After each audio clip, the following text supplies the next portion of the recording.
Hello. Good afternoon, sir. Good afternoon, Dr. Francis. Yes, good afternoon. How are you? Very well, sir. Fachu, how are you doing? I'm fine, Moses. How are you too? Very well. Oh, Great.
Are we still expecting anyone?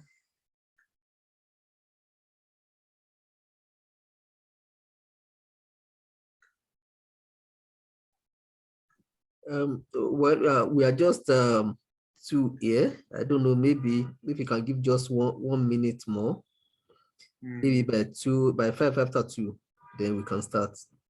Okay. Where is IJ? IJ isn't here yet. Even the IJ that you say, oh yeah, we will not see him. I believe he will soon join us. Thank you.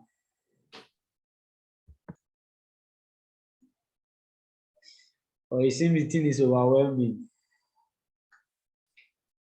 Well, it is expected. Because I believe that when we started, we used to be about 27, 28 at a point. Exactly. At a point, our number reduced to 20, at a point to 15, at a point to 3. Now it's been around, at a point to 10. Now it's been around 7, 8 now. I think it's becoming overwhelming truly. Is it because it's Python or what? I think so. I think so. It has swallowed people already. But some people are catching up by watching the video. Not just with us now. Okay.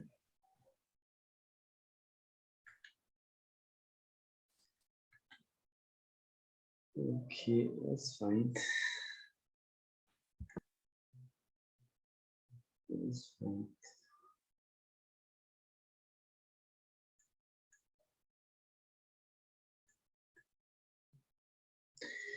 Anyway, but for those who have been consistent, if you have been practicing, you see that it's really not that tough. Isn't it? It's only if you did not, if you miss one session and you just join, to be like, what's all this thing? Yeah. Agreed.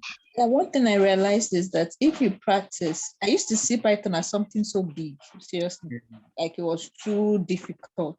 But as I go through it day after day, I was just telling myself, this thing is really not hard. Though. It's just Oh, the so time. you learned Python with us here, right? Yes. Eh, I said it's really not hard. It's if you it's not as, give there's a time, it's just the time to practice that is the thing. You have yeah. time to practice it, yeah. If you are practicing, you see that it's not as tough as people are making it to be. The only thing is that if you have missed like one session, right? When we are doing all this machine learning, especially, they just come and join the next one. You'll be like, when did they move to this part? Because you are hearing train, test, split, wondering what is all these things. But you see, actually, it's not as tough.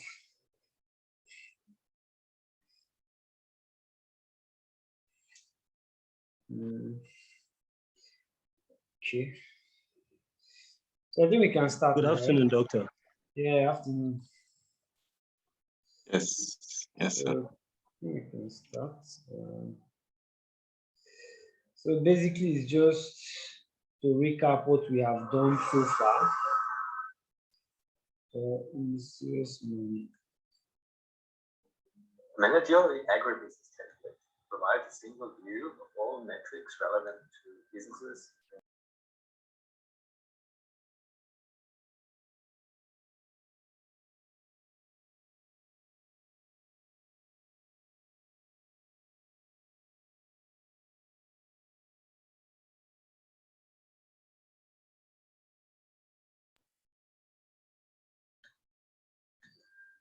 Share my screen.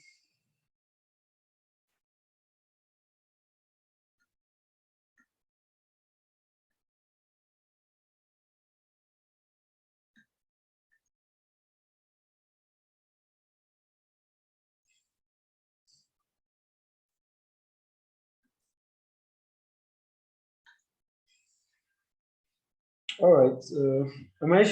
Can you see my screen now?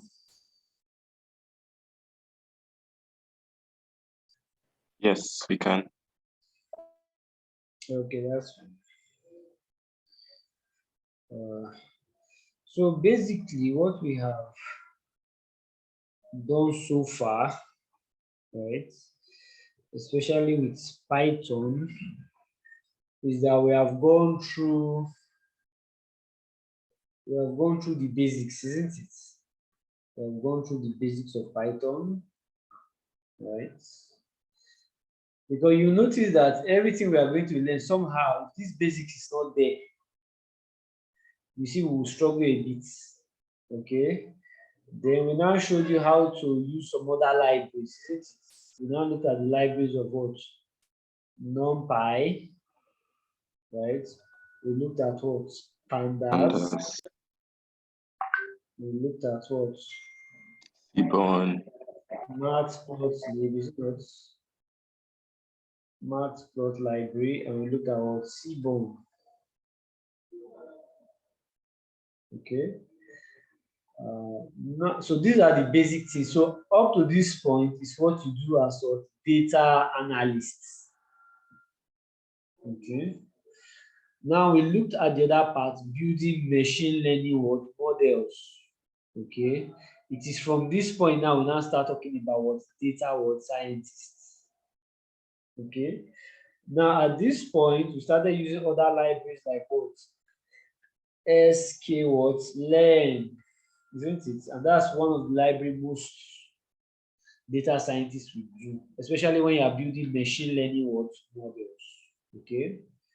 But although we also have the other aspect, remember in your machine learning, there are two aspects. You have what supervised learning and what unsupervised what learning.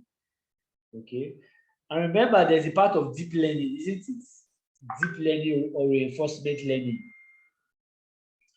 So that one, we also talk about other libraries. We have things like Keras, TensorFlow.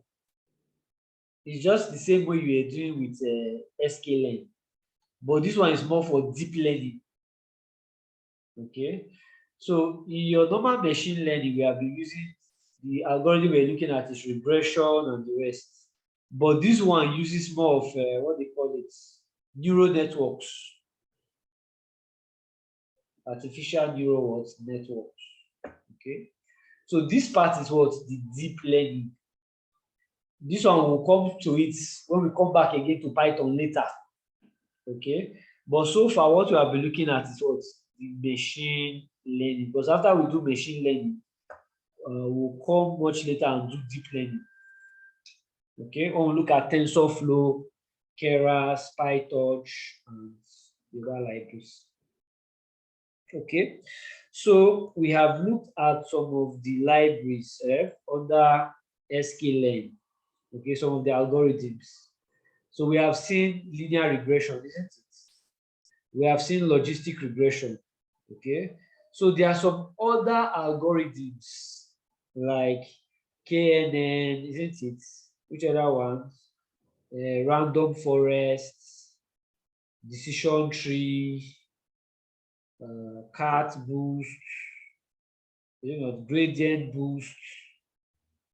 Okay, so many other words algorithms. So we'll just introduce to the other algorithms. Although we can just start from what we already know, then we'll apply other words algorithms and then compare. But take note while you're working, because sometimes you need to do the pre-processing of your data. So there's a lot of cleaning. That's why you see your pandas. You'll be very good with your pandas. Okay, at least have an idea of how to work with pandas and how to clean some of your data. But again, you see, even before you do this, even while working with pandas, sometimes even the way the data comes, how you source for the data.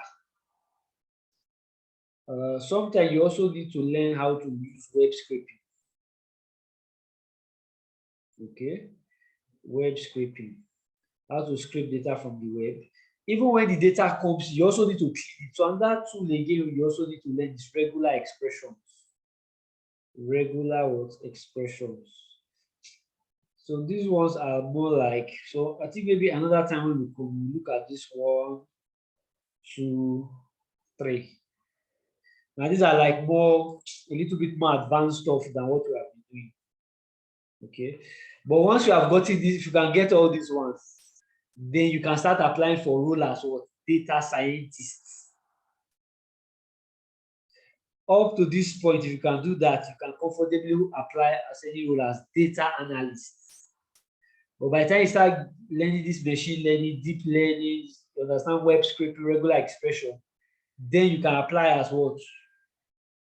A data scientist. Okay. Okay, then there's another part again of deployment. Deployment of your model. Deployment of your model. So this is the fourth thing again, deployment of your model. Okay. Then this one we can talk about. So there are other frameworks we can use. So we hear of, have you heard of Django? Django framework. Django framework. You hear of things like Flask. Okay. Now, but you see, before you talk about these deployments, you still need to go back. You know, sometimes when you are trying to build a website, which programming language do you use to build websites? What language do you use to build a website? HTML. HTML, HTML, CSS. exactly. HTML, CSS, JavaScript. What of Java? JavaScript. exactly, JavaScript. PHP. Yes. HTML and the rest. Now, you see, before you even do web scraping, you need to understand this HTML. You need to understand what HTML before you even get to what this web scraping. You need to understand. So these are that things you also need to go and learn a bit of what web scraping or a bit of web development. Okay, because you'll be writing this HTML script inside Python. fact, the more I'm talking, the more I'm remembering things. Then even connecting your database to Python. This and that, either use MySQL or Microsoft SQL Server. You can connect either of them. So we still have some things to do. So 1, 2, 3, 4, 5, 6. Elisha, the journey never ends, eh? You know, as you keep going, the thing keeps getting more advanced and say, when will this thing end? It doesn't end though. If you're looking for when it will end, it doesn't end. By the time you have learned all these ones now, you not say, hey, there's another thing that just came out. So you just keep learning and relearning. But the important thing is that you already have the basics. Okay? Every other thing that we see. Okay? And we remember again that when we are going through that, this we were building yesterday, right? We went through somebody's this thing on Kaggle, and we saw how he was documenting it, isn't it? So documentation is another best practice we must always learn. Okay, so even if you are not there, somebody can always pick your work and understand what you have done. Okay, so those are the basic things, some of the basic things we have done and what is left for us to do. Okay, so that's why we see that what we have is, you can see what is still much, isn't it? What we still have is still what much. I want as much as possible. Any public holiday we have, let's try and cover as much as we can. Okay, but what I'm happy is that as long as we are done with machine learning, every other thing you can still learn on your own. Although we'll come back to it much later, but at least let us try and see other tools that we need to learn before we come back to Python again. Okay. All right. So which data sets are we using? Which data sets we have now? So somebody also showed us that Titanic data, isn't it? We looked at it in was it Seaborn? Which one they show us? Was it in Seaborn? Yes. Seaborn, isn't it? Yes. In Seaborn. Okay. So if I want to bring all my libraries, how do I bring my libraries? Import.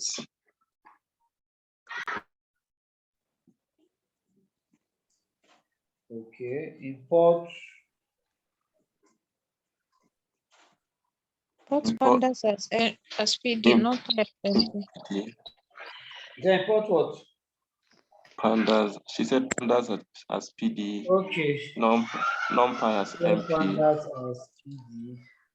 Import NumPy as MP. Import maths. Import math.lib. Import what? Matplot lib.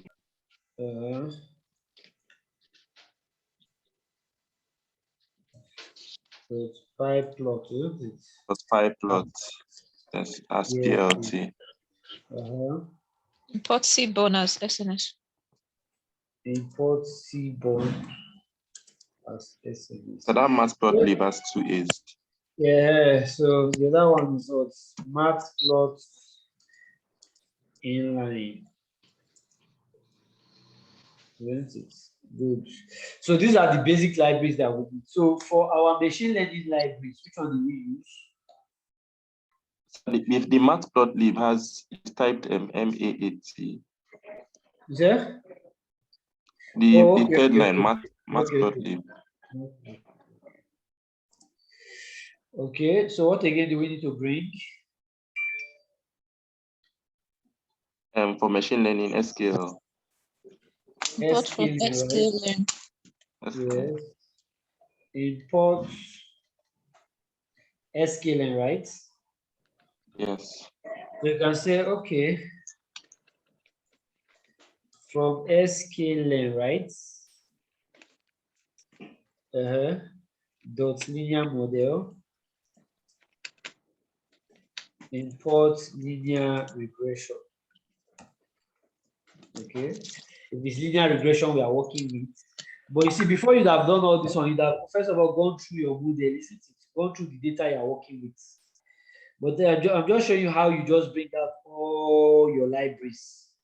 Because once you know, okay, that is a machine learning model you are working with, so you need to start importing all the libraries you think you are going to work with. Okay, so which other library are we going to work with again?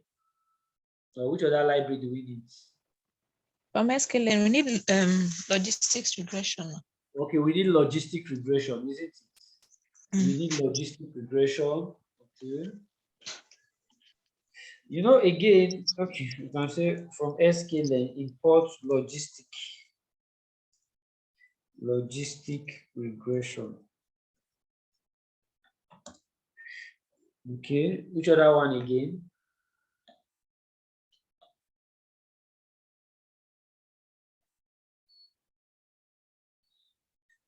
We need I think we need confusion matrix. Okay, we need confusion matrix. Okay, confusion what matrix? Good. We need confusion matrix. And remember again, there are other algorithms. So, for example, we can talk about your what do they call it now? You know, like you can talk about decision tree, you can talk about XGBoost, you can talk about, so all those libraries too, you can also bring them here. Okay, for example, if it's your decision tree, I think decision tree is from sklen, but this is not linear model, right? So this one is tree. Okay, so normally you now import decision tree. So decision tree classifier. So something like this. Okay. So if we run it, we check if it works. Thank God. If it doesn't work, we look for what the error is. Okay. Then which other library again? Which other algorithm do we talk about? Talked about forest. Random forest, isn't it? Yeah. Random forest. Okay. So you can also get that random forest. So I think random forest is still almost the same thing with it's still almost the same thing. I think random forest from sklen decision. So let me run this and check whether there's any issue here. Not found. Which one did not find?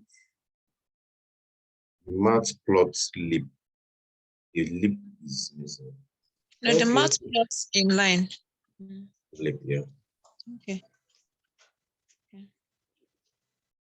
Good. So because sometimes you can type everything and think it will just work like that, but sometimes it may not always work that way. Okay. So if you are bringing in other libraries, so we talk about which other one did we talk about just now? So like for example, you can talk about k nearest neighbor classifier. You can talk about which other one did I mention again? Random forest, isn't it?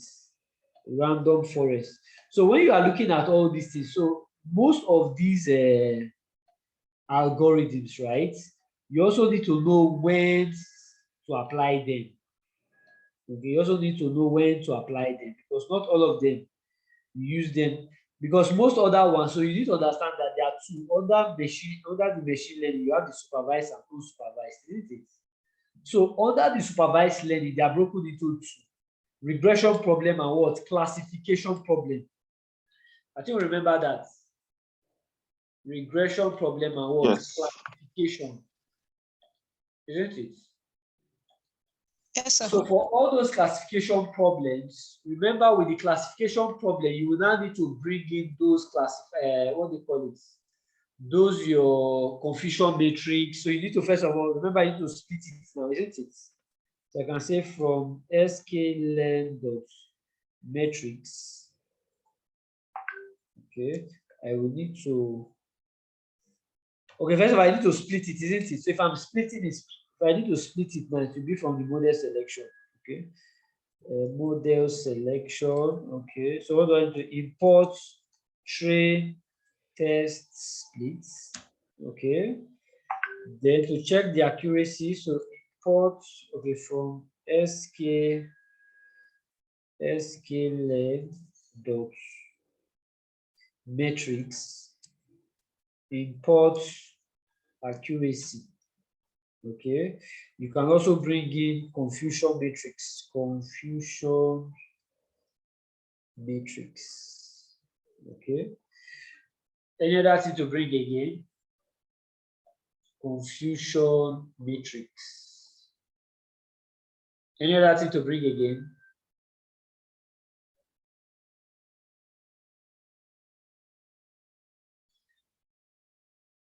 Any other thing? Oh, that's all. No, of any other one. Okay, that's fine. So if you don't have any other thing to bring, So, sir, from one library, we can import two things at the same time? yes, now. If it's from one library, you can import two things at the same time.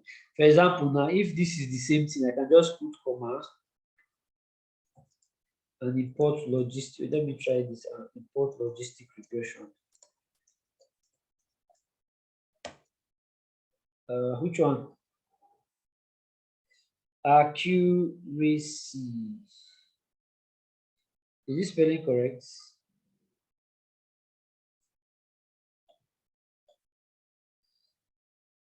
Accuracy, is that spelling correct? Yes, it is. Okay, so what's now the error there?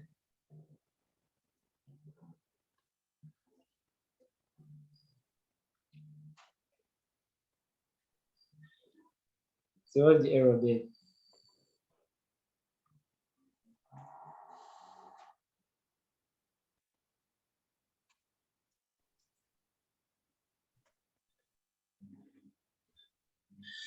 I'm saying to find anything that is the error. Because this is not called just accuracy, it's accuracy score. Okay. I think this accuracy confusion matrix.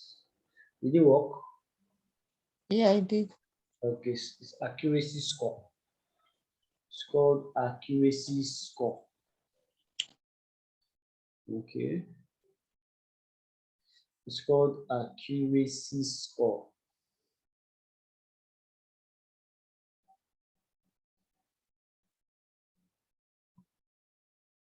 Are we clear? Yes, sir. Yes, sir. And you know, again, you can also bring, for example, I think it's still from matrix now, isn't it? You can also bring the classification reports. So when you are going to do that, when you are doing your confusion matrix, now report it. So you can bring in your classification report. Okay. There's one other library I said from that person's work. I promised to show you guys. It's what they call it. This stats model. There's one I wanted to show you guys. I think it's either stats model or so, where he was representing the regression, like the way you see the regression in Excel. You know, when you run your regression, you can only bring in your intercept and slope. But that regression table, you know, it doesn't show it. That regression table normally does not show it. So there's a library called I think it's stats models. I think it's stats models. So what you can do, I can bring it. I can bring it here so that you can say import stats models dot. I think it's API as stats model. When you see your stats models. Worked? Okay, that's all right. So work there. And you know, again, with regression, the way you run your, what they call it, you know how you do your classification, the confusion matrix. For regression, it's not necessarily confusion matrix, isn't it? For regression, which other libraries do you need for regression? When you want to now check when you want to check the accuracy. You know, you have some, you check for the mean square error. You will check for which other error again? Mean square Standard error. Mean what? Root mean square. Yes, root mean square, those ones, right? Because you also have them in your, although they are all inside sklearn, they are all inside sklearn, but you can also just call them up. Okay, so you can call them maybe when we get to, okay, maybe let's do it. Let's do the one of regression so we can see what we are seeing there. Because sometimes when you are trying to do your prediction, okay, so let's say for example we have which data do we have that has that will give us a regression problem? Sorry, so please, I want to have a question. Yes. This from sklearn. Can we just do import sklearn and everything inside it? Anytime we need it, we can always get it. Okay, then you can now start importing them one by one, right? No, really, like once you import, since all of them are inside sklearn, if I just import sklearn like I do import pandas. So you can see, you can do like this, right? Import sklearn, right? You know what you're saying? Yes, and every other thing inside it, anytime I need it, I can call it. You can call it, but you have to now be specific. Oh, okay. You have to be specific what you need inside because it's very large. So that's why if you come, I don't think do they have a sklearn on the, no, I don't think they have it, but let's go to sklearn documentation. So look at it here. sklearn documentation.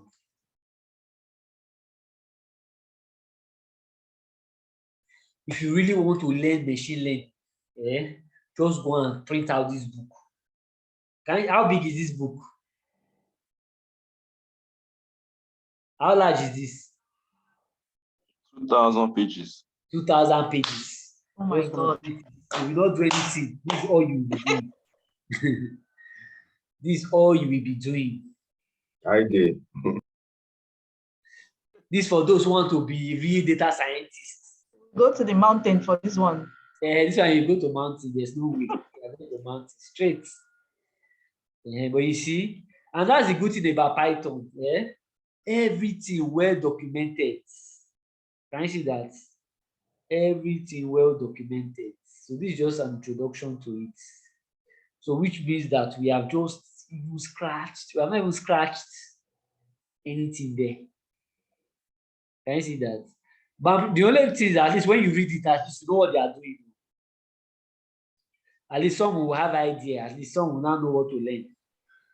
Yeah, but this is where, it will not be so strange, like looking at translate, it's as if they are speaking Greek, isn't it? And they even try to also explain the theories behind them. Okay, so those who want to be real data scientists, this is what they go and read. Okay, so this is even as at 2017. Did they even have any updated one?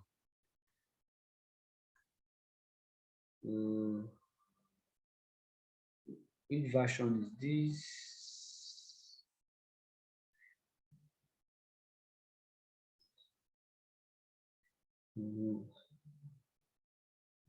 Model selection.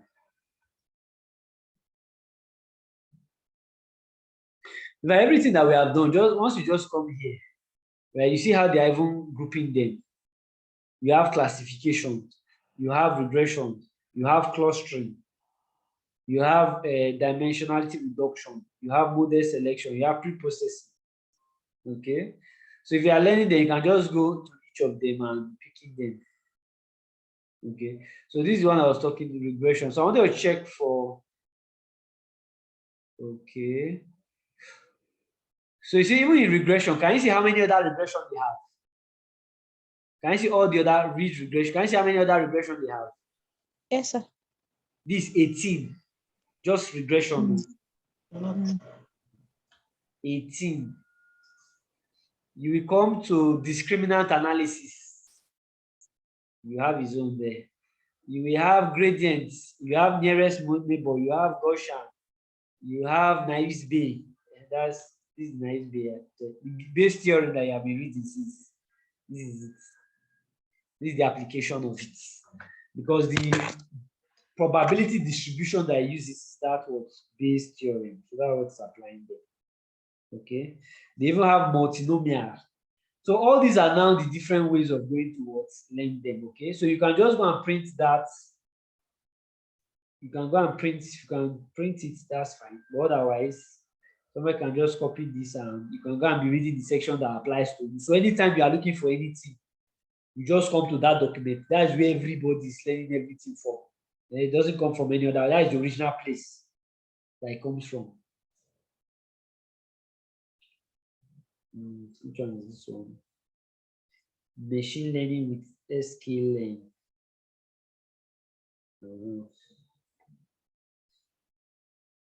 So with your real world problems. So these are not. These are not also nice. Let's see their contents. To mix extraction. So sometimes you see when you are going through, for example, cargo, right? You are looking at somebody's work, what he's doing, isn't it? There are some of the libraries you may use, right? That so you have never seen it before. It doesn't make any sense. So you come to the documentation to try and understand what is doing in documentation. Okay. For example, some people can use sklearn, right? Some people can use sklearn. Now, before, this is how they used to write it. Scikit-learn. You say import scikit-learn. Okay. That is in the older version. But now we are using what? sklearn. If in case you need to also install it, that's how you install. You remember how to install a library? Do you remember how to install libraries? Yes, pip install. Pip install. Even your pandas, pip install pandas, pip install whatever. Linear regression.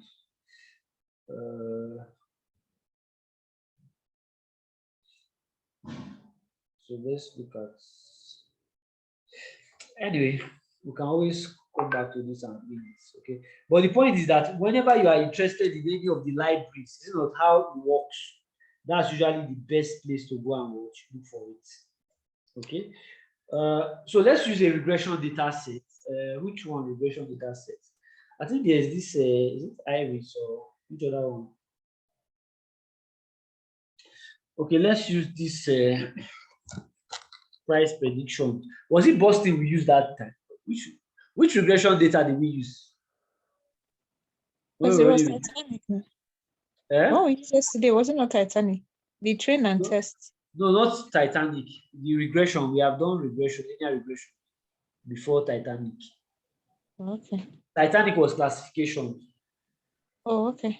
Wasn't in that. Was it not Pastor? I don't know. I don't know. No, I don't know. Pastor.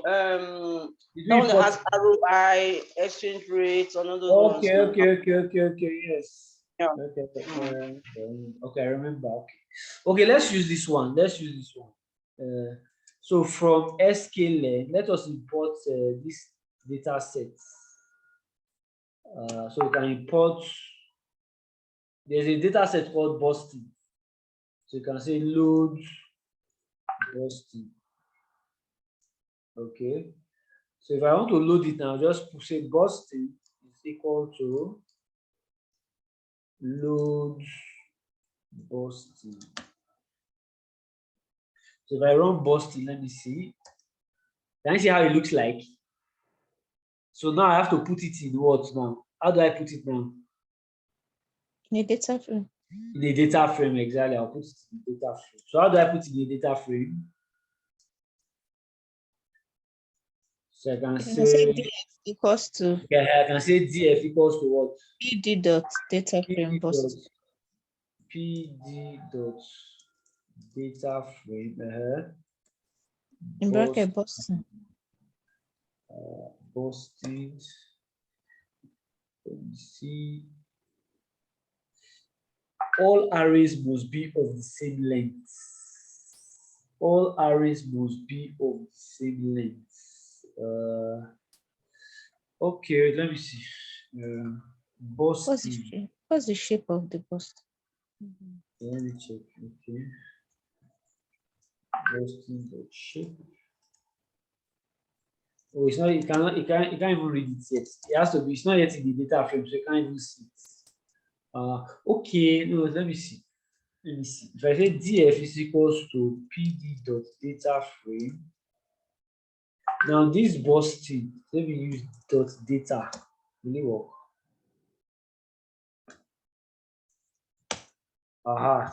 But it doesn't have all the headings out. Let me see. It doesn't have all the headings. This headings, it doesn't have all the headings. If I say df.shape,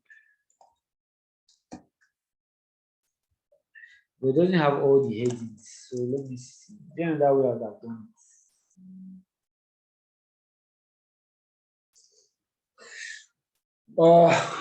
Let me see, which other data set do we have? Why does it not have the headings now?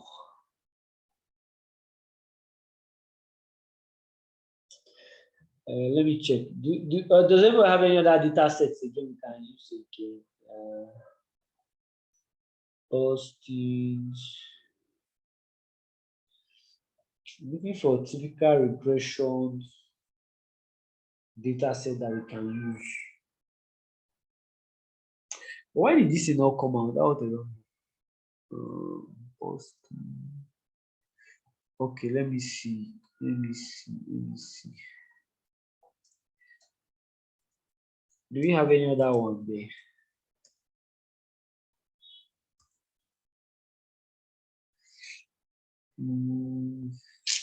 No. Okay, what I can do, let me check my system if we have any other data set we can use. Check.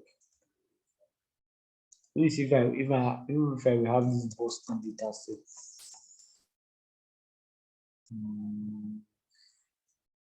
Boston, I have Boston data set.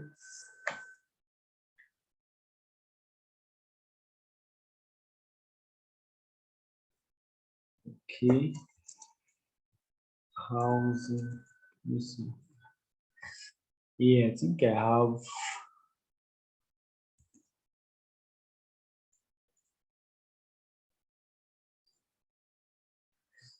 Okay. Check again if I have another one.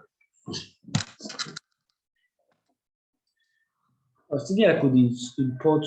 Well, let me see how to import. Let me see.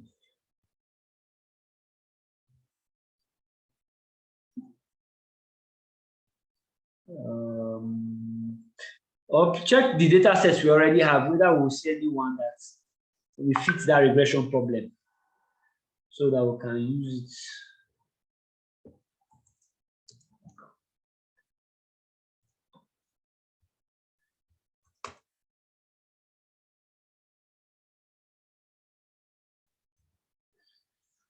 And that's another thing. The more we practice, just be keeping your data set, so because to get to a point where you will now say, oh, this problem looks like, you will now check, okay, this data fits.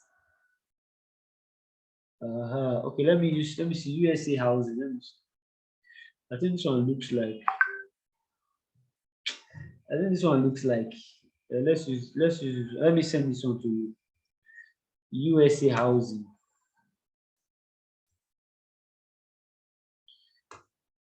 Let me send this one to you on the chat. USA housing.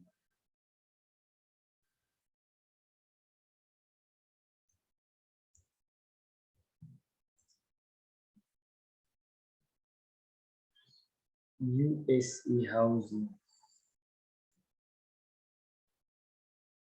But although this data is already clean, but there's something I want to show you. That's why. Have you seen it now in the chat?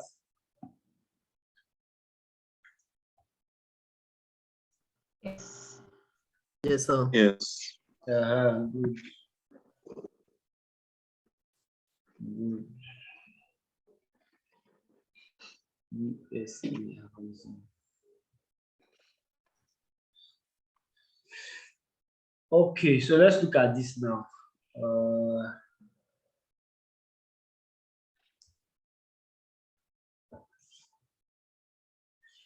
So most times, because this data already, are you see my screen? Yes, sir. So all these data, most time I think it should already have been cleaned already, isn't it? But you see, once you just look at it, you have seen all the headings. Okay, now know what you need to do. Okay. So based on this, what are they trying to do with this data set now?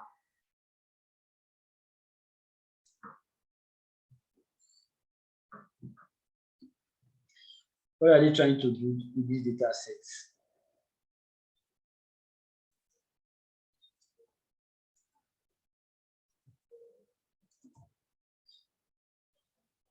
What are they trying to do with this?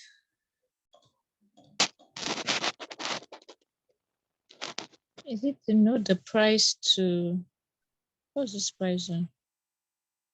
Okay, price, isn't it? Yeah, to know the price based on all these other parameters. Based on the parameters, isn't it? Exactly.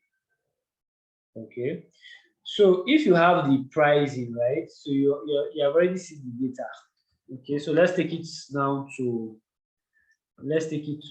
Python now. Let me go to Python now. So let me take this guy out. So what do I need to do now? I need to bring in my data, isn't it?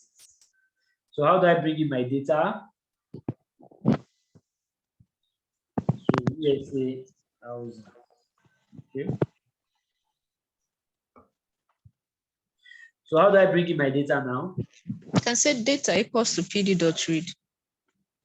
Data, okay, is equals to what? pd.read. Underscore, maybe CSV. Is it a CSV file? Okay. .csv. Okay, run data. All right, good.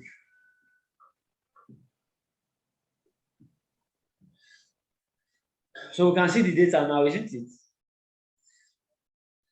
So Okay, Yes. good. Now, if I check all the columns now, df data.columns. Okay, so I've seen all the columns that I need. So if I'm running data, so that's the data. But if I just want to see top 5, what do I do? If I want to see just top 5, what do I do? Head. Dot head, exactly, dot head. Then it's dot head. Okay, so that's top 5. Sometimes you want to just see like the features of your data set, isn't it? So you can say data.info. Data.info. So it will bring out all of them. So how do you know which is quantitative and which is qualitative from this? How do we know which is quantitative and which is qualitative? based on the data type. Yes, based on data type. So float 64, what does that tell you? Is a quantitative. It's quantitative. Object is what? Qualitative. Qualitative, exactly. So the address, do we need the address? No. So we don't need the Unless- address. Unless Unless want to break it, generate yes, it. so let's look at the address and say, okay, based on this address, I can get something out of it, isn't it? Yeah. If you can do that, then that's fine. But if you know you're not going to bother yourself with all those things, don't bother yourself. You can simply drop it. Okay, good. So that's for that. So we have seen that based on this address, we may not need it. So if I want to drop address, now how do I drop the address?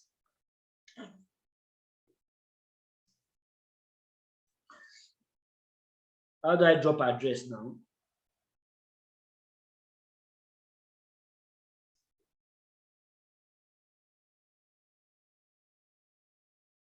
So how do I Is it drop the address? Is it data dot drop? dot drop? Drop Okay. dot So let me create a new variable. So data dot what? Drop what? Drop Data in address. brackets address. Data. Yes. Like this.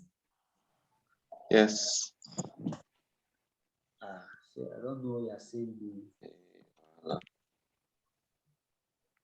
What's the error? Not found in axis. What does that tell you? Okay, you have to ask axis equals to 1. Is he saying, what's the problem? Not found in axis. So check the address. How is address spelled? Is this correct?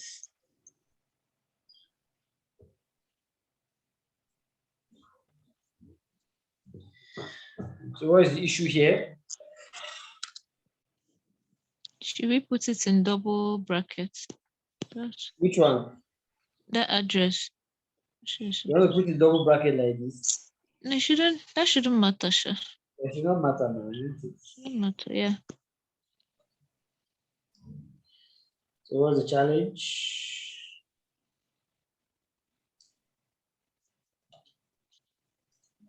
What if we use remove? Remove. Okay. So what do you now do now? Like if where drop is, instead of drop, remove. Okay, remove. When do we use that remove? I know you don't want to permanently remove stuff. Okay.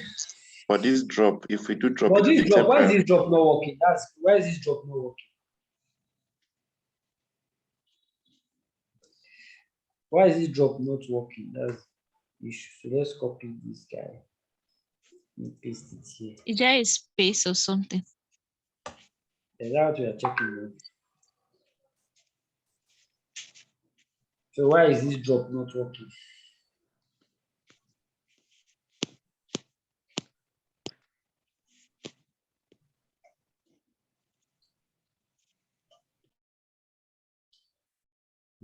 Drop.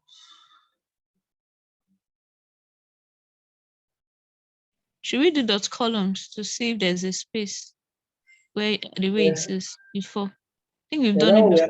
That one we have copied out now. So this is data, isn't it? So this is data. So the data work, yes, data work. So that means data. So we want to drop.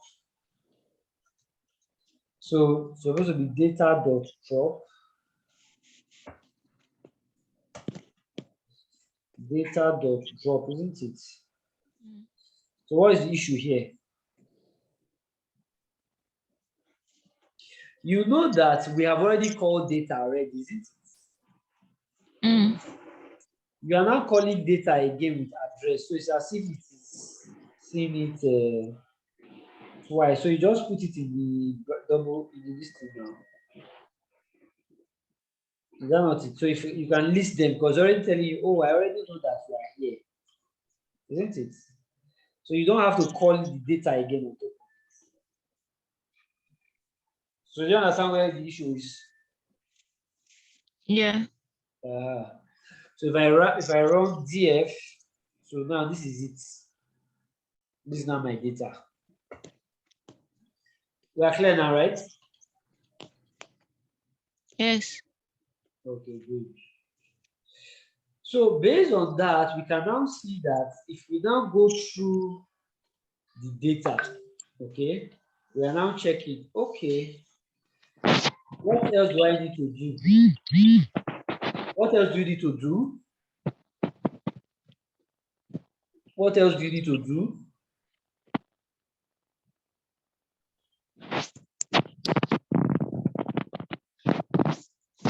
What else do you need to do?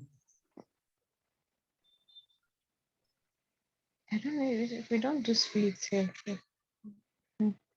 Average age.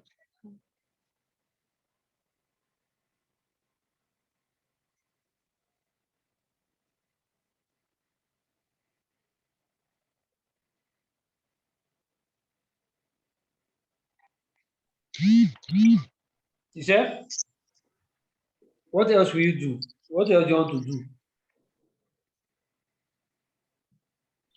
Because remember, you must explore the data, is it, to see what's going on. Now, remember that even because even most of these data, they're already quantitative, isn't it? We can do like a summary statistics, like a description, just to understand the data. So we can talk about df.describe. df.describe. So this is like a summary statistics of everything we are doing, isn't it? So count, median, you get. Then if I want to check if there's missing data, how will I check if there's missing data now? It's no. It's null. So df dot is what? Null, isn't it? Some. Dot what? Some. Well, dot sum. Any missing data? No. No, so we are lucky. Okay. However, in practice, you notice that a lot of missing data, and it's that processing that even takes time. Okay, good. Then, in case you want to do your visualization, for example, you want to just look at the entire data set, so you can just do your which one can we do now? Pair plot. So we can do a pair plot. We can do a pair plot. So just to explore the entire data, right? Just see how they relate. Isn't it? You can do that. Or if, for example, you are looking at, okay, you can see price already distributed. So, for example, if you want to plot this already, right? You can say SNS dot this plot, but we will not specify the variable that we need. Which variable do we need? Price. Price. Huh? Price. Okay, so Price. DF price. Okay, price. Not subscriptable. Which one is not subscriptable? I'm not supposed to put the brackets in. Okay, the normal brackets. Yes, sorry.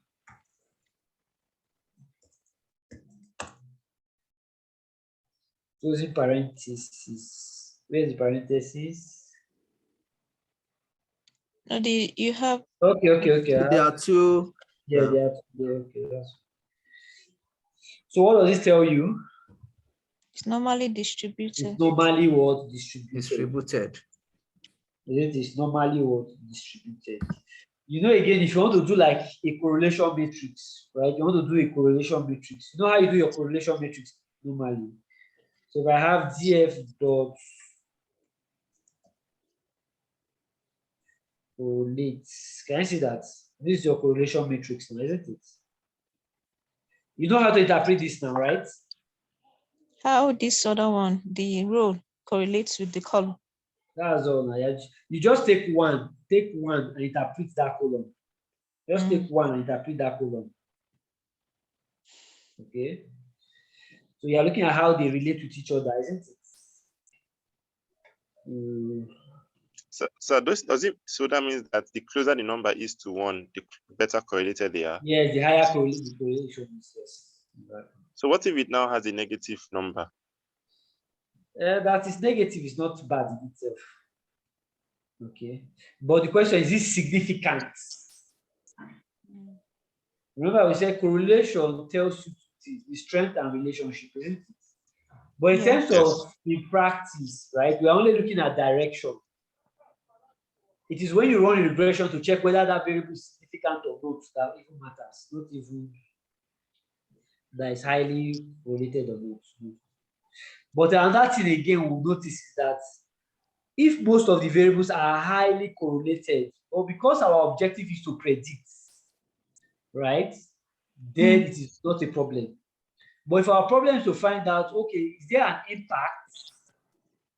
If it's highly correlated, then that leads to the problem of what? Multicollinearity. So in that case, we now have to drop one of those variables. Okay, but if you have to plot it now, isn't it? We just do the heat map. So if I put it in the, let's say, matrix, let's say we put it in the matrix. So have SNS dot heat map, isn't it? So we have what? Maths. Okay. We can annotate, put the annotation so that those values can come out, isn't it? Then which color do we want? We can just use a normal, is that warm or cool color? Okay, we can say cool warm. If I want to increase the size, how do I increase the size? How do I increase the size? You can just have a, let's say, PLT dot, is it figure? Fig size. Figure brackets, Fig big size. Which size are size. we going to put? Let's say we 10 by put, 10. okay, 10 by 10, 10 by 10. All right, it's bigger now. Okay, let's reduce it a bit. Let's say 7. Aha. Okay, so this is what they call the heat map. The heat map. Okay. Heat So map. normally, yeah, heat map is called the heat map. Heat map. Okay.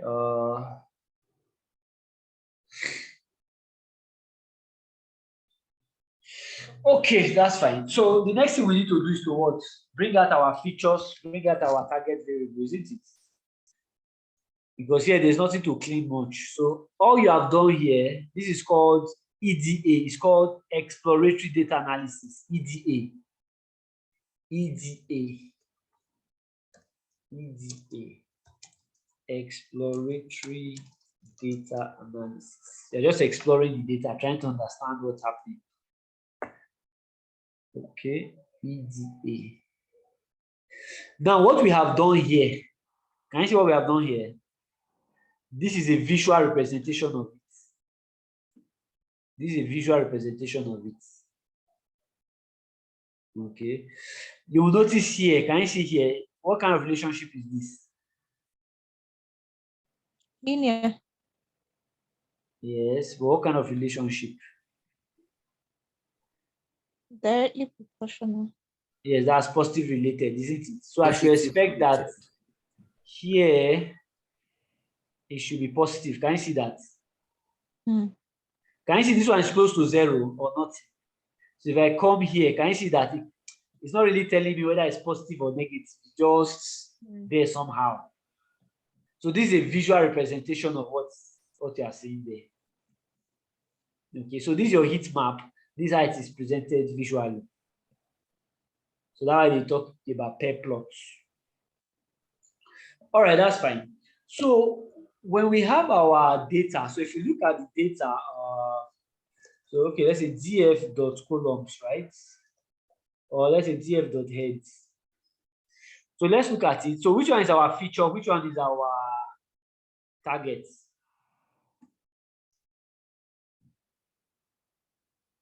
Which one is our feature? Which one is our target?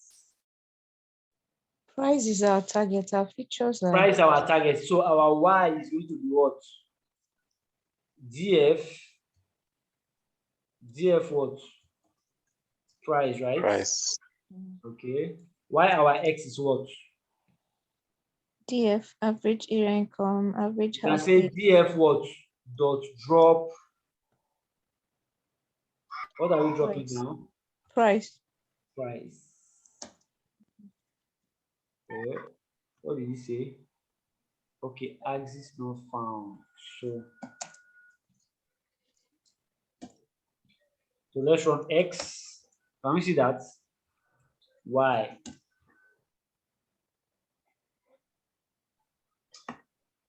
We understand this now, isn't it? Yes, sir. So the next thing we need to do is to what?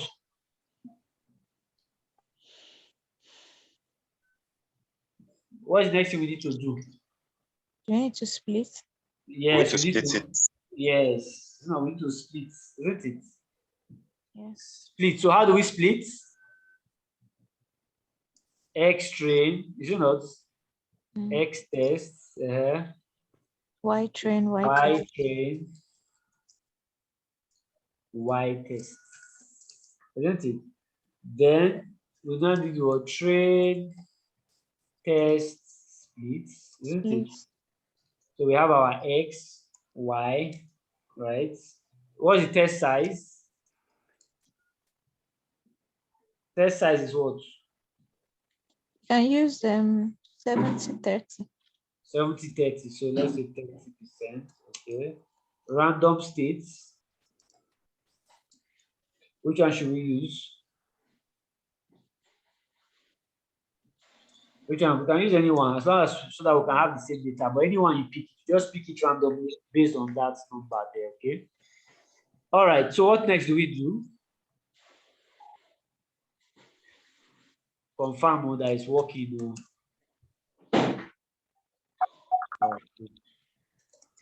All right. What's the next thing we need to do?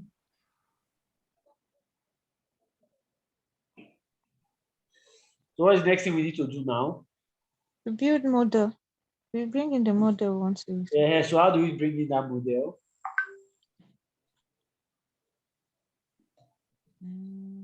How do we bring in the model? Remember the syntax now. How do we bring in the model now? You know, because you have already imported all those libraries already, isn't it? Yeah? You just need to call up the instance so that you now say, okay, at this point, we need to bring in what our, maybe if it's linear model, I can call it model or LM, linear model, okay, is equals to linear regression. Isn't it? So that when I want to do the prediction, or I want to fit it, instead of me calling linear regression, I'll just say linear model. Okay. What am I fitting? X train and what? Y train. Okay, so hopefully it has run. So what's the next thing we need to get out from there? What are we looking for? We're looking for Y train. When you have run the regression, what are you looking for in the regression? Okay, I'm looking for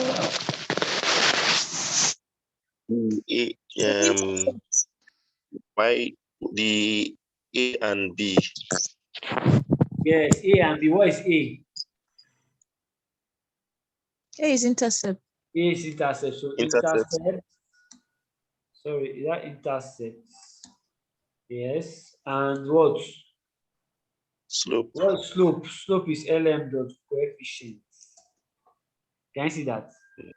But at this point, it doesn't look normal, Abby. It looks very strange. But that's our intercept and that's our slope. Okay. So if you have got that, the next thing to do is what?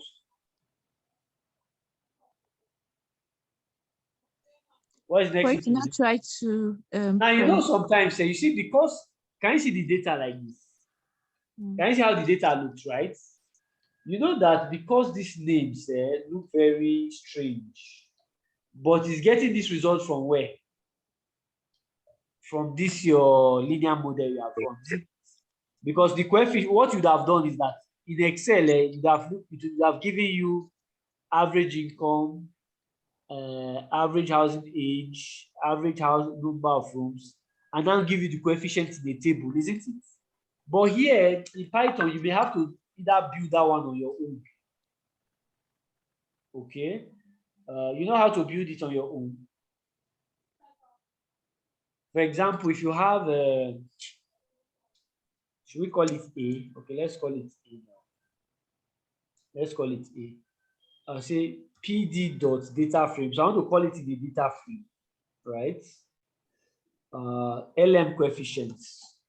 So I want to give the corresponding names to this one. So LM dot what? Coefficients. Okay. My columns are X, is it not? So let me see. X dot columns. So these are my columns, isn't it? Yeah. So these are the column names I want. Because this is the data. The data is here. This is the column names. So then the columns, what's the column name? I'll call it.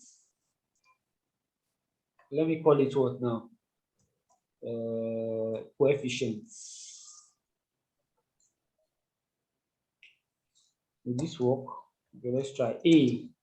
Have you seen it? Does this make sense to you now? Yeah. So what this is how Excel would have brought it out for you now. Right?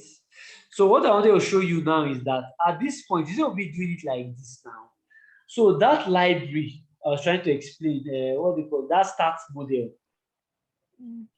That stats model, okay? If I want to run regression with that stats model, it's a little bit different in the sense that, so let's try and run it and see.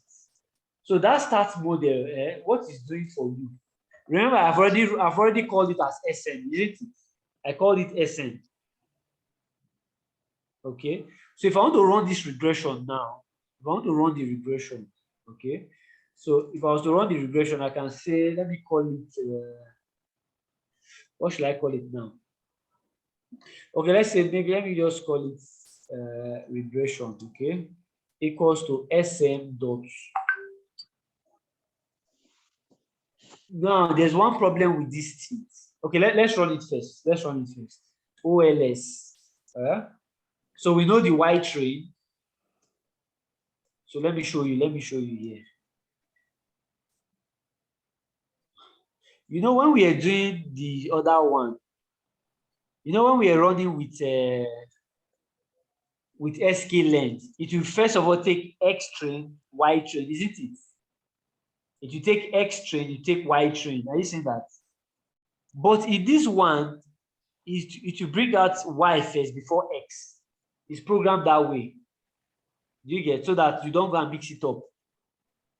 Because when we are running it here, we used X first before Y. But in this one now, the way it's programmed is that you call what first? If you call Y, is it not? So let's say Y train, then what? X train. Do you see that? So if you call it first. Okay, so if I call regression and I run it now, so okay, that shows that it's run. So which means if I want to bring it out, I will now have to do it this way. So let's say result equals to regression.fit. Okay. So if I want to bring the result out, I'll say result.summary. Summary. Can you see how the result has come out now? This is just like you did it in Excel. Do you remember? Yeah. This is like we did it in Excel. But there's one problem here. There's one problem. Do you notice anything? Do you notice that there's no intercept here? There's no intercept here. Have you seen that? Yes. So which means if you run your regression without your intercepts and you run with intercept, you know there are two different results. There are two different results. So the problem here is that the way they designed this model, this stats model, they did not include the intercept. So you have to always bring in the intercept. You always have to bring the intercept yourself. Okay. So that's why before we ran it there, what we would have simply have done was to first of all bring that constant. We would have brought the constant. Okay. So we can say, let's say, for example, let's call it what should we call it now? You know, on our data set, right? So let's say our X train. Let's take it to our X train. You know, our X train now, it does not have intercept here. This our original data does not have intercept, isn't it? So it means I have to add an intercept. That means I'll bring one all through. I'll bring one all through and call it what? Intercept. So what I can do, I can create I can add it to it here. So what do? I can say sm.add constraint, add or add constant. Add a constant. That one is a constant. Okay, where am I adding it to? X train. So let's run X train and check. Did you add it? Can you see constant now? Yes. Can you see constant now? Yes. So it has added the constants. Okay, so now I can run it now. So I can just say model equals to sm.ols. We'll start with y now, isn't it? So it will be y train, x train, isn't it? So run that y train, x train. Okay. So we need to fit it in. So let's say result is equals to what? Model dot fit. Model dot fit. So to bring out the results, what do we do? But if I run results like this, you may not see it there. So what you have to do, you have to use the summary. So say result dot summary. Can you see the result now has come out?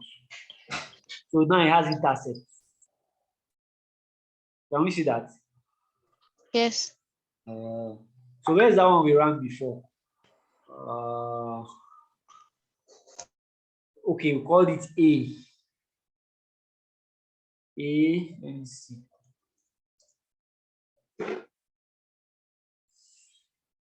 Is it the same thing now? Is it the same thing with the one we ran before? Are they the Yes. same? Yes. But you notice that this one without intercept, they are not the same results. Yeah. So that is one thing you must take note of. So that is one thing you must take note of. So are we clear with this? Well, some of the constants always be 1. Whether the constant must be 1. Yes. Yeah. Yes, the constant is usually 1. The constant is usually 1. The constant is usually 1. The constant is usually what? 1. Hence the name constant. But again, there's a mathematical derivation of it too. Because you see, with regression, I remember there are so many assumptions. So many assumptions, okay? And every assumption that you see in regression, they all have mathematical derivations. All. Or most of them have mathematical derivations. Okay? So there's a mathematical derivation for it. So yes. So are we clear with this start model now? Because the reason for this start model is just for you to check now, especially to check which of the variables are what significant. So which of them are significant now? Which of them are significant?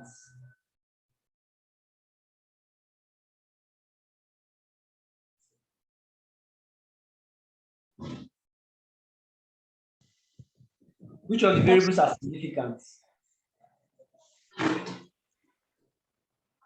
Average area income. Average area income.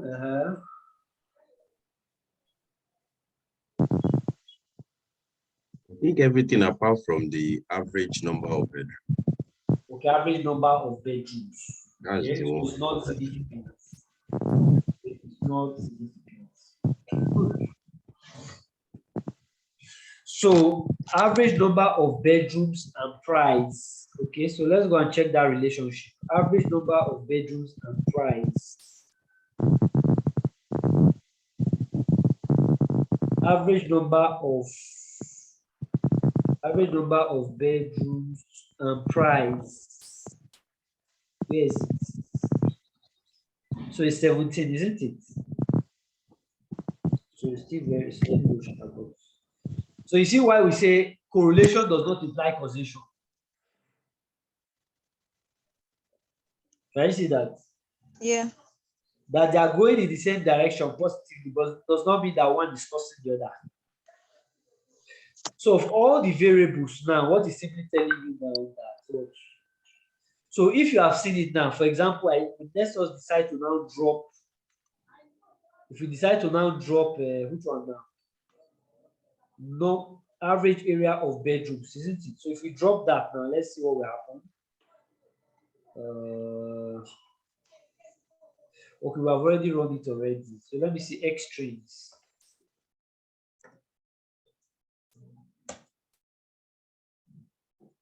So how can we drop average number of bedrooms now?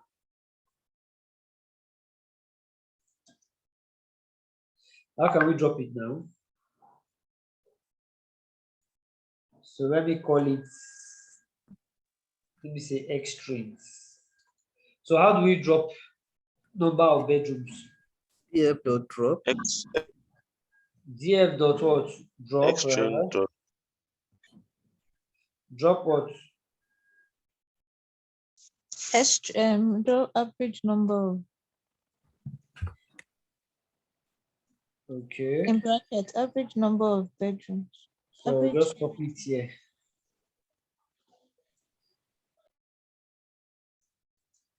Isn't it?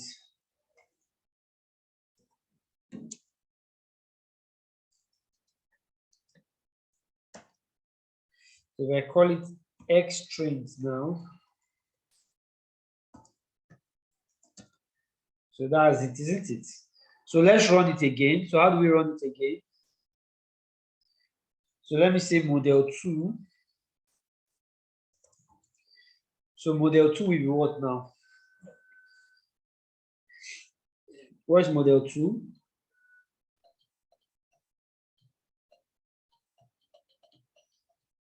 So model 2 will be what now?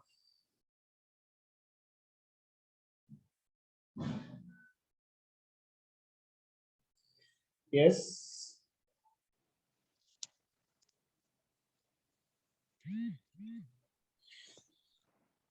Remember, before you run it, you need to add the constraint to, isn't it? I need to add the constraint to it. So let me add the constraint first to it. So extremes should be equals to what? Sm dot what? Add what? Constants, isn't it? To what? X train. Okay, so let me run that. X trains. So I have the constant there now, so I can run it now, isn't it? So let's run it now. So let's say model 2 is equals to what? Sm dot what? OLS Y train X trains, isn't it? So I can just run everything at once, isn't it? Then I can just create it. Let me say result 2 is equals to what? Model dot fit. Then I can run it here. Result 2 dot summary. I think we understand what has happened here, right? Yes, sir. You know, before I was running it one by one, but now I can run it straight.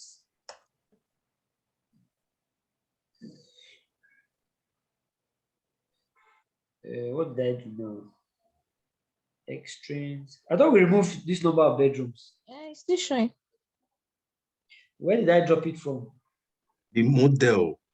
I think you should have brought it from S train. Okay, model 2. So it's supposed to be model 2. Sorry, it's supposed to be model 2. Okay. This was model 2, isn't it? Yes. Model 2.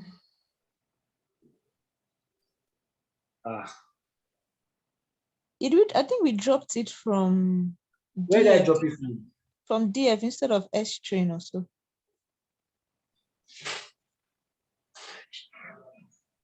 Okay, that's you're right. You're right. We dropped it from. So we're supposed to have dropped it from X train.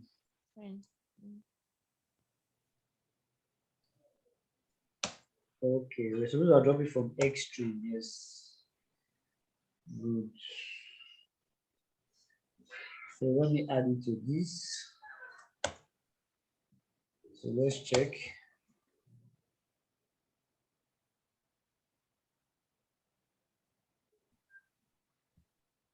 X strings.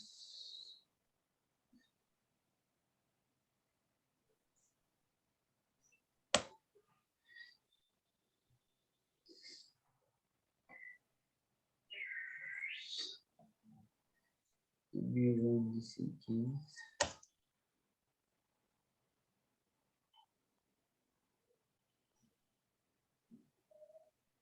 This I didn't drop it. Let me see so that we trace where the problem is coming from. So X strings.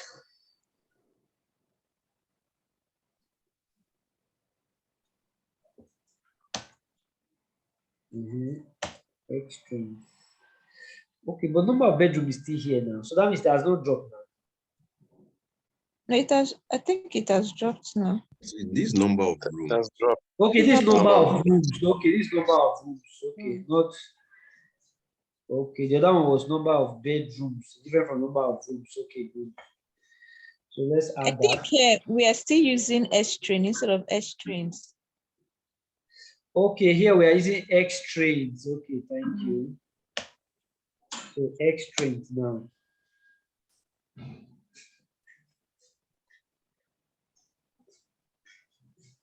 Look at it now. It's still showing me the same thing.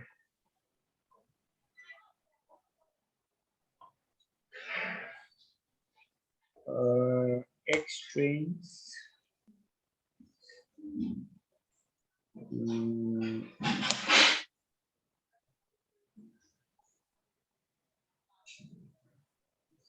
I mean, there's something that we are missing.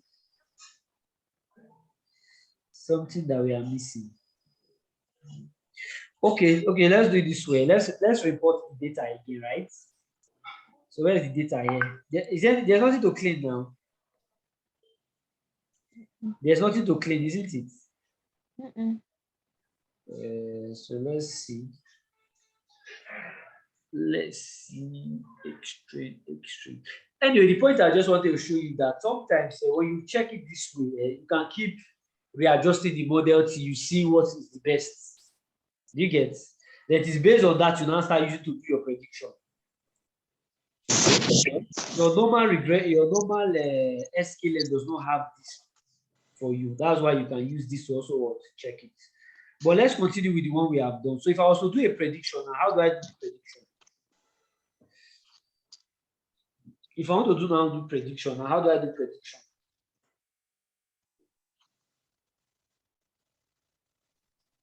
If I want to do prediction, how do you do prediction?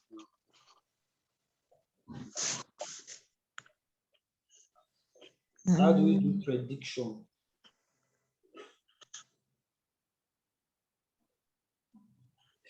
You know that you can actually build your model yourself, isn't it? You can actually build the model yourself. Yeah? So for example, you know what do we have now? You know where we run your LM is intercept.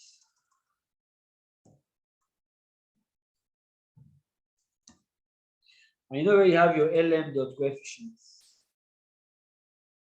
So this is it, isn't it? You know, actually you can build your model from here. Okay? Because if you remember your equation, your regression equation is what? Y is equals to what? A plus bx, isn't it? So you know in Excel, what would have done? Would have used equal to, they will be linking it to this, link to this, link to this, link to this, then now add it up. Is that not how we do it in Excel? Is that not how we have done it in Excel? Yes, sir. I hope we are following what we are doing. Yes, we are following. That's how we would have done it in Excel. In Excel, isn't it? Good. Yes, sir. So now you want to do it in Python now. You now write the model in full. So you say price is equals to what? price is equals to what? We can have the constant, isn't it? Plus, where are the variables that we have here? df dot columns, right? So we have price dot, let's say B1 what? Income, isn't it? Plus B2 what? Age, house age, plus B3 what? Rooms, plus B4 what? Okay, bedrooms, let's assume bedrooms will still be there, plus what? Plus B5 what? Population. These are the model is, isn't it? So what you want to do, you want to now build a model such a way that anytime we have several parameters, okay, we'll just put the parameters there. And once you put in those parameters, it will predict it for you. Okay. So for example, now let's look at this. You see where I have this is my intercept, isn't it? So let me call it C. C. Anyway, I see C. C means that value, whatever I have there. So if I say print C, print C. So anytime I say C will give me this full value, but I don't want to abbreviate the number. Okay. So if I want to do that, I will have to write a function to define what? What should we call it now? Let's say rent predictor. Okay. What are the parameters? What are the parameters?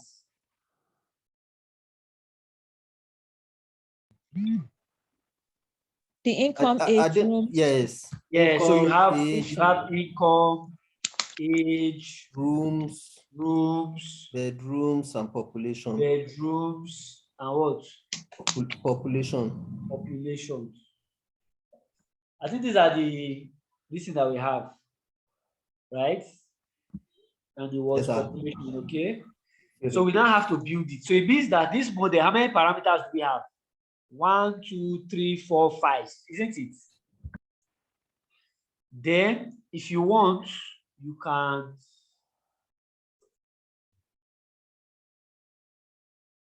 do this. What do you call it now?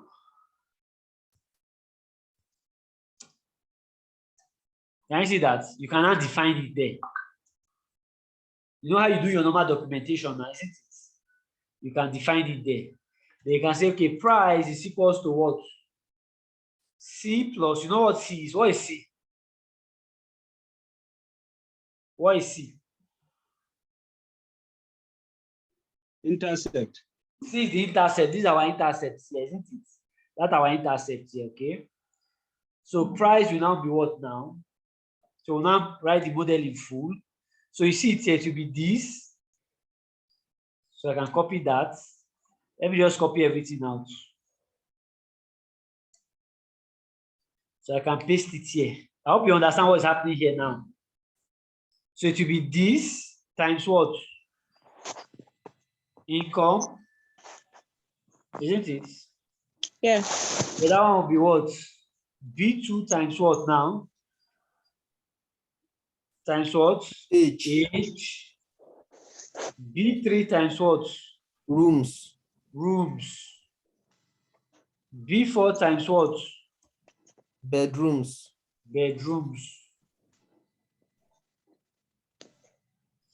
Then,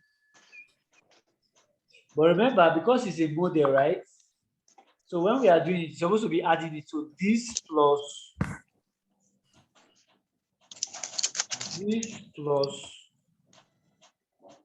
this plus, okay, rooms plus. Please confirm I'm not making any typographical error. So this one, last one, now be times what now? Population. Okay, population. So what's next? Then we return what? Return price. Did it work? Yeah, it did. Okay, work. Okay, that's fine. So if I'm going to call it now, what do I do now? If I want to You call it now apply to it. check. So how do I apply it now? How So do we I say, apply it? Or rent yeah, predictor. You call rent predictor. Yes. Brackets. You now put the any income you So if I put you shift have. tab, now, can you see that? It will now tell me what has happened there. So I can now write my own documentation there. You see how you are importing other people's library and you write documentation. That's how you can write your own. Then export it for other people to use. Okay, so when you see all those libraries, it's people that wrote all of them. Okay, did this one exist before? No. So you are the one that will create it. So that's the same way. Some of these functions that you see, this is how people create it and now export it so that other people can now use. So rather than you writing it from scratch, they have already done everything for you. Only just to import and use. Okay, so how many parameters do we need? We need what? 1, 2, 3, 4, about 5, isn't it? So let's say, for example, now. So let's say, for example, so predictor now, right? So price predictor. So we need about, so let's put any number that we want now. So let's say we have, what will this one be now? Okay, let me see from the, was it data? Okay, let's see data. So the first one is what? Income. So average income. Let's say average income is what now? Let's say 60,000.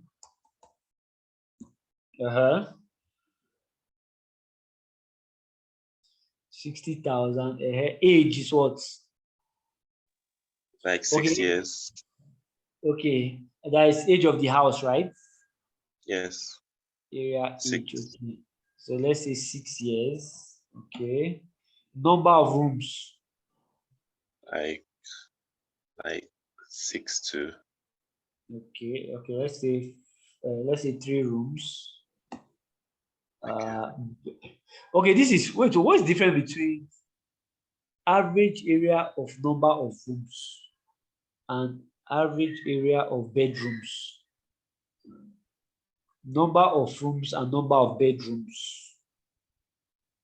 I feel like not every room in the house is a bedroom. Okay, it's a bedroom, right? Okay, so let's make this one. Let's say this one 7 exactly. That's true. So let's make this one. Okay, let's make this one 5 and let's make this one 3. Okay. Population.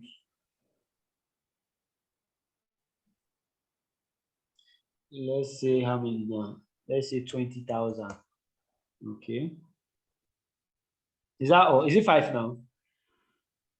Yes. So that's 5, isn't it? Yes. So has it predicted it for you? Now you see, even if you want to check whether this makes sense to you or not, let's run that in the data. What was the price here? This price was about how can we see the full value now of this price? 1.05 million. Okay, 1.05 million. Okay, so let us try. Let us copy and put all these ones. Do you get? Let's copy and put. Okay, let me run this. Let me run this again. So in terms of the values now, I want to put it and now see how close it will be to this price. Whether it will predict that price for me. So copy. Delete it. Okay. We have this.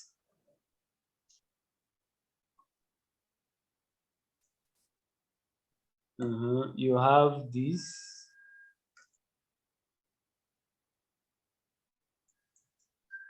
Comma. You have this. Then you have this, isn't it? Then you have this. Run and check. What did he have? 1 point what? This is about 1.22. This one gave you what? 1.05. Okay, so you now see that. So let's check the accuracy of this model. But you see, like in your classification, right? Classification would have shown you. But if you look at that's why if you look at this one, you look at the arrow square. What is the arrow square? What's the arrow square? 91%. Okay, about 91%. Okay, which is quite okay. It's high, isn't it? That is quite high. Okay, but again, when you keep trying them, so that's how you keep trying. You say, okay, if that is the best result that you get, then it is based on that result you can now start building your other models. So you will now see that if you want to now build your what they call it now, you want to test the errors. Okay, if you are testing the errors, you now have what they call your mean square error. Which other one do you have again? Your mean absolute error. So you can have the different types of errors there. Okay, you can have the different types of errors. Okay, but again, if you don't want to do it this way, then you can also do like your prediction. So if I was to do a prediction, how will I do the prediction now? If I want to do the prediction now, how do I do the prediction? The prediction was in our X test? Is it our X test? We have not used this yet now, isn't it? So we'll now take these variables now. It's now to now predict the price. Okay? We'll now use to predict the price. So let's check. So if you remember, so if I was doing the predictions, it will be what? LM dot what? Predicts. Okay, predict what? X tests. So if you check it out here, you have your predictions. So can you see the predictions now? It has now predicted those values. So what you can also do now, you can also put it quickly, like if you want to put it in a data frame now, isn't it? If I was to put it in a data frame, how will I put it in a data frame now? If I want to put this in a data frame now, how will I put it? Predictions equals to PD dot data frame predictions. Okay, let's say predict is equals to what? PD dot what? Data frame. The data is predictions, right? Yeah. What is it? Let's call it the columns. Which columns should we call it? Let's say predicted price. Predicted price. Will this work? So let's say predict. Okay, this is it. And remember, you also have your Y test. This is the predicted price. You have your Y test. Your Y test is the actual price, isn't it? So what is that do? You want to compare whether this your predicted price and your what? And your actual price. Okay? Whether there's a significant difference, isn't it? So in that case, if you want to put them side by side, how can we put them side by side? If I want to put them side by side, how can I put them side by side? Just to check. If I was to put them side by side, so I'll put predict and is it Y test and Y test? How do I put it side by side?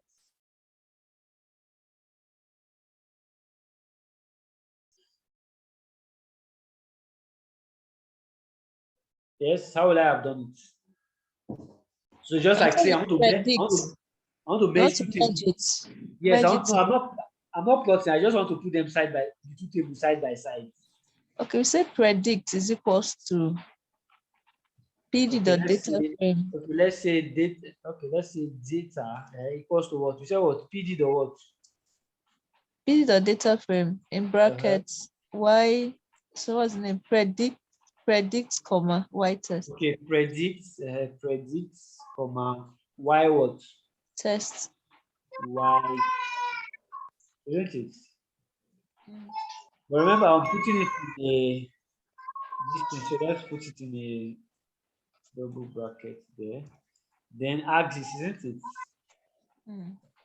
Axis equals to 1. 1. Unexpected, what now? Okay, this one, it did not work. Oh. I mean also, but let's remove the axis equals to 1. Do we Okay, need let's remove the axis. Okay, let's. What did he say? Could not broadcast input array to shape. Hey, what's the problem here? We need to remove the index in this other one. That's index, isn't it? So how do we remove the index? I think we say index equals to false or something. Okay. So here you say index equal to false. Sure. Let's use shift tab. I've forgotten that this thing we put this.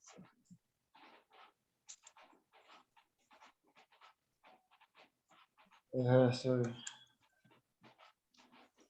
So index, what did we use here before? Columns. Okay. So you said what? So under this thing, isn't it? So let's check.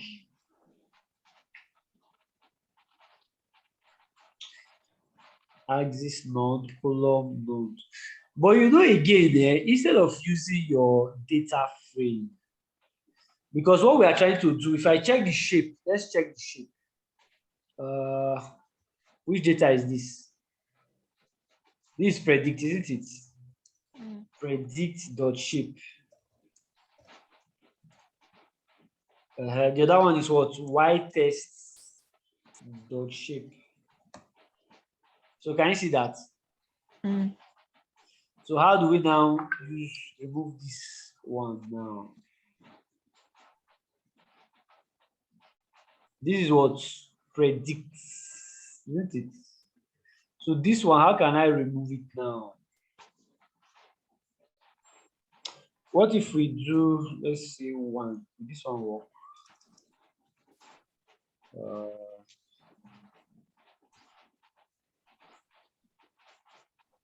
Will this work? So let's say predict. It only gave me first one. But what if I say 1, run this? Did this one work? Let me see, dot shape. Shape. Nah, no work. Let me see, dot shape. No. So which other way can we do it again? Now you see, if this one doesn't work, you remember we can also do concatenate. We can also concatenate it, isn't it? We can also concatenate it. You know, if you are concatenating, how do you concatenate? We can have, let's say, d is equals to pd.concat. Right? We want to merge them. So we have what? Predict. So we have ytest and what? Predict. Ytest and what? Is that spelling correct? Predict, isn't it? So we can put it in this thing there. And we say axis equals to 1 d. Can you see it now?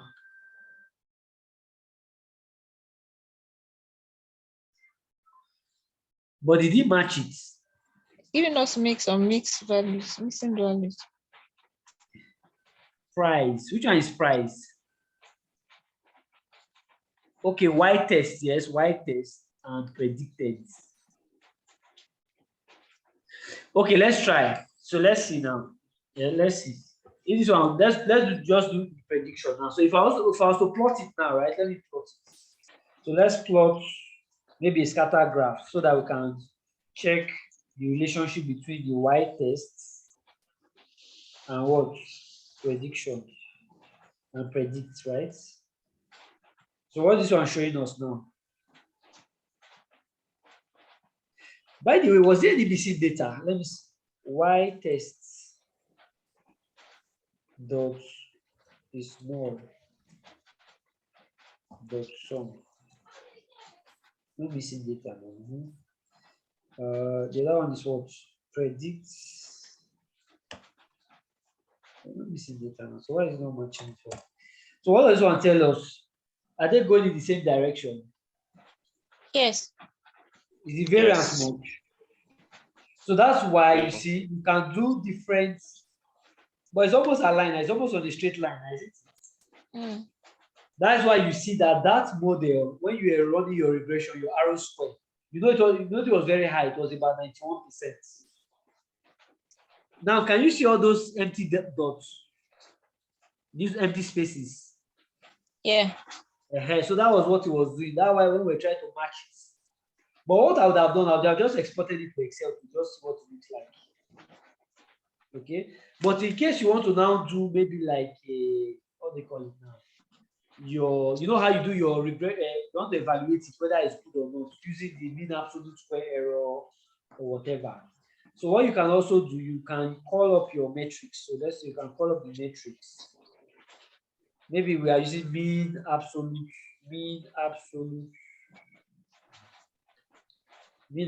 what error. Okay. So the two variables are what? Y test and what? Predict. They say metrics not found. Metrics not found. What did I call before? Metric not defined. Not Okay, defined. not defined. Metrics. When I imported, what did I import as? Okay, don't worry. Let me just import it here. So if I was to import it now, what am I importing? So from sklearn, isn't it? Import metrics. Okay, that's brought it now. Okay. You have other ones. So for example, you have you can bring your, what they call it now. So this is what, this mean what? This is a mean absolute error. You can have other ones too. Let me just bring it out. Let me do the other one. So for example, you can also talk about metrics dot, you have what they call mean squared error. Mean squared error. Okay, mean square error. You do the same thing, your Y test and predict. Okay, you have the other one again. There's the third one. They call it. I think it's root. Is it root square error? Mean square. It's called mean square error. Mean square error. But mean square error implies that you have to now square your root mean square. Means you have to now square this one. You know how to find the square root? Root means square error. You know how to find the square root in Python, square root. You know, NumPy has this square root now, isn't it? NumPy has square root. So you can call, I think we can call np dot, np dot square root. So you have the function called np square root. I think this was how we did square root that time. Of your mean square error. Of your mean square error. Matrix. Module sklearn np not there. So how will I do this one now? So what I can do, I can call it first. So let me remove this one. I can call this one first. Let me see. Square root of what now? I want to do the square root of. Okay, what if I do this? Let me see. What if we take this one? Let me run this. Okay, it's only showing me that first one. Okay, let me run this one. So this is the first one. This is the first. Okay, this is the first one. This is the second one. Is it? So what I want to do? I want to do the square root of this. Is it? So how do I do square root? So if I have this is equals to a, right? So if I was to do the square root now, how will I do square root now?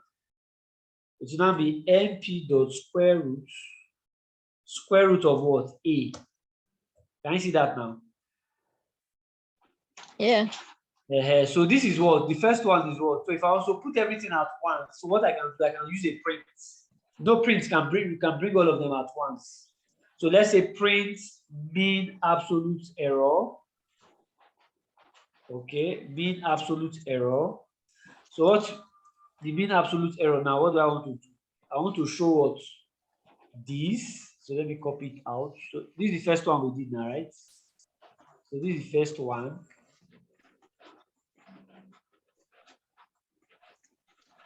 Okay. Let me take that. So the second one, print. This is going to be what? Mean squared error, isn't it? Mean squared error. So here I have to correct it here. Mean squared error. Mean squared error. Can you see it has come out? But this last one, I'm not sure how. Okay, this last one, let's see how we can. You can say print root mean square error. Okay, print root mean square error. So if I say A, do you understand it? Do you understand what I've done here? I ran everything here. So it's now referencing this guy. So this is how to bring all, but all of them, they are all saying the same thing. The only thing that you do is that you pick one. So if you have run different models, you will take the one with the least error. You take the model with what? The least what? Error. So if I'm taking mean square error, it means I will compare mean square error of this one with another model or another model. The one that gives me the least square error is the one I will now use. So that is how normally you use your regression to do your predictions. You see this place we are trying to do our prediction, right? You see where we're trying to run this model here, where we're doing the prediction. You see this one, what we're doing here? In practice, what they do, they deploy it.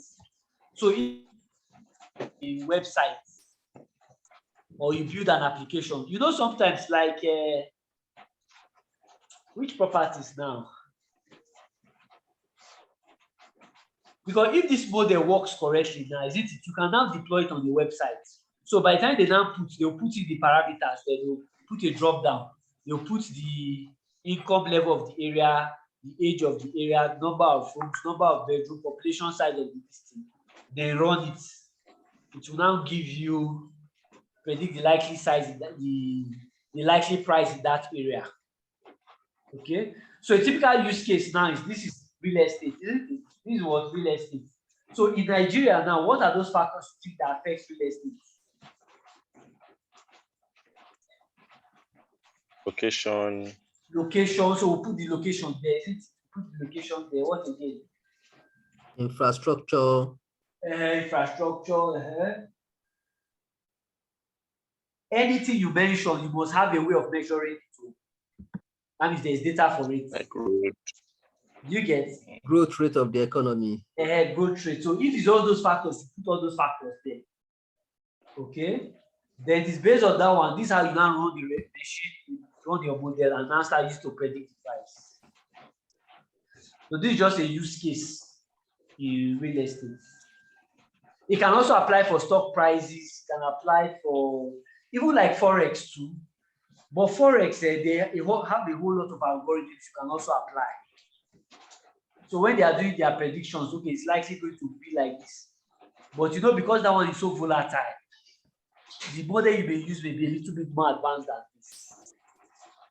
Okay. And again, this one we are assuming linear relationship. Sometimes it can be non-linear. So you can use you also use a word non-linear algorithm. But basically, that's how you run what use the regression to do. Are we clear with this? So you can just go back, practice it, and also look at especially the what they call it, the evaluation, how you use the root mean square error. You can just read the theory. But the point is that mathematically, you just look for the absolute difference between the actual and the error. That is the mean absolute. Then what they're now saying, either you can also take the square root. Okay, either you take the what? The square of it. Can you see that? mean squared error, you now take the square of that error. Then you can now take the square root of that error. So that's what they are doing. They are telling all these three things that are referring to the same thing. These three, they are referring to the same thing. Okay, so it is when you have two or more models, pick the one with the minimum or with the least error. That's the one that you will take. Well, basically, that's it for this regression. So I hope you are clear now how to see this result now, isn't it? Because this is what that guy did yesterday. Yes.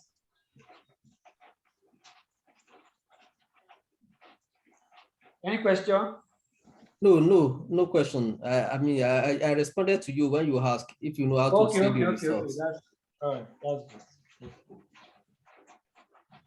So this is regression. So we have looked at. So maybe on Sunday they will try other algorithms. Yeah? We'll try all the gradient boost, decision tree, and all the other algorithms. Okay. Then based on that, we can now come up with which one will give us the highest accuracy.